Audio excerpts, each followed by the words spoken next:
नमस्कार दोस्तों, कैसे हैं आप सब। मेरा नाम है fortune teller Priyanka Bhardwaj and welcome to your channel astro advice by fortune teller Priyanka Bhardwaj. 2 सितंबर से ऑलरेडी श्राद्ध शुरू हो चुके हैं, पितृपक्ष शुरू हो चुके हैं।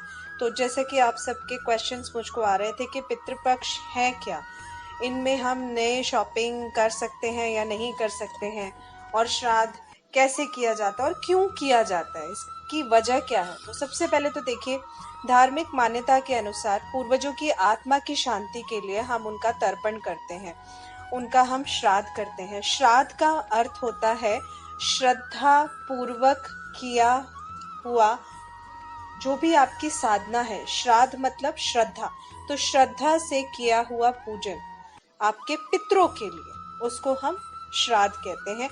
मतलब आप अपने पितरों के प्रति जो सम्मान प्रकट कर रहे हैं उसको हम श्राद्ध कहते हैं। तो जिस दिन भी आपके पितरों की तिथि पड़ती है, जब आपको श्राद्ध करना है, भले ही आपके लिए उन्होंने अच्छा किया नहीं हो या आपके संबंध उनसे अच्छे ना रहे हो, लेकिन श्राद्ध पक्ष में, पितृ पक्ष में, श्राद्ध के दिन आप कोशिश करें कि अगर आप उनका श्राद्ध कर रहे हैं तो अच्छे दिल से, अच्छे मन से करिए, नहीं तो सिर्फ और सिर्फ एक फॉर्मेलिटी पूरी करने के लिए मत करिए, क्योंकि इसका आपको कोई भी फल नहीं मिलने वाला है। शास्त्रों में अगर हम श्राद्ध की बात करें तो पितृ पूजन से संतुष्ट होकर पितृ मनुष्यों के लिए आयु, यश, कीर्ति, बल, वैभव, सुख, धन और धान्य दें, इस तरीके का वो आशीर्वाद देते हैं। देखिए, मार्कंडेय पुराण के अनुसार श्राद्ध से तृप्त होकर पितृगण श्राद्धकर्ता को दीर्घ आयु, विद्या, स्वर्ग और मोक्ष प्रदान करने का आशीर्वाद देकर जाते हैं। ब्रह्मा पुराण के अनुसार जो व्यक्ति शाक के द्वारा भी श्राद्ध करता है उसके कुल में कभी भी कोई भी दुख नहीं होता है। देव स्मृति के अनुसार श्राद्ध की इच्छा करने वाला प्राणी निरोगी होता है, निरोगी काया मिलती है उसको, और बहुत धनी होता है। और वैसे भी जिसके घर में निरोगी हैं लोग, रोग नहीं है, वो वैसे ही बहुत धनी है। श्राद्ध करने वाला मनुष्य विविध शुभ लोकों और पूर्ण लक्ष्मी की प्राप्ति करता है। तो जब भी श्राद्ध करें, दिल से करें, मन से करें। देखिए, श्राद्ध में जब आप अपने पितरों के लिए पूजा पाठ करते हैं तो कभी भी लाल रंग या पीले रंग के फूलों का इस्तेमाल नहीं करना चाहिए। हमेशा सफ़ेद रंग के फूल का ही इस्तेमाल करना चाहिए। और कोशिश करिए कि पितृपक्ष में आप चने की दाल, मसूर की दाल, बैंगन, हींग और नॉनवेज, एग, अल्कोहल, प्याज, लहसुन और काला नमक, इनका सेवन बिल्कुल भी ना करें।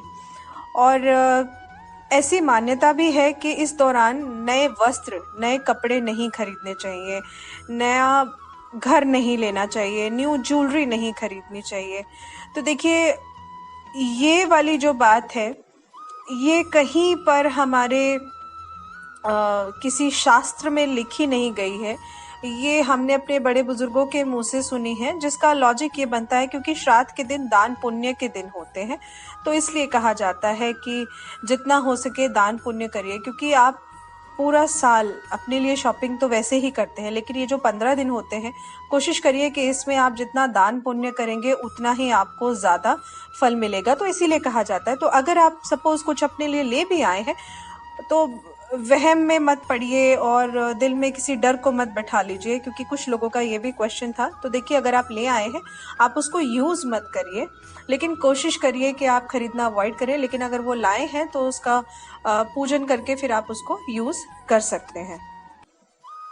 और कुछ लोगों का सवाल था कि क्या इसमें बड़े छोटे हर किसी को लिया जाएगा जो अब जीवित नहीं है। तो देखिए, जिस किसी के भी परिजन, चाहे वो विवाहित हो या अविवाहित हो, चाहे वो बच्चा हो या बुजुर्ग हो, या वो स्त्री हो या पुरुष हो, उनकी मृत्यु हो चुकी है तो वो आपके पितृ ही कहलाएंगे। तो पितृपक्ष में मृत्यु लोक से पितृ पृथ्वी पर आते हैं और अपने परिवार के लोगों को आशीर्वाद देते हैं। पितृपक्ष में पितरों की आत्मा की शांति के लिए उनका हम तर्पण करते हैं, उनको हम प्रसन्न करते हैं। तो कोशिश करिए कि घर में लड़ाई झगड़ा बिल्कुल ना करें। खैर, ये कोशिश तो आपको पूरे साल करके रखनी चाहिए, क्योंकि घर में जितनी शांति रहती है उतनी ही समृद्धि बनी रहती है।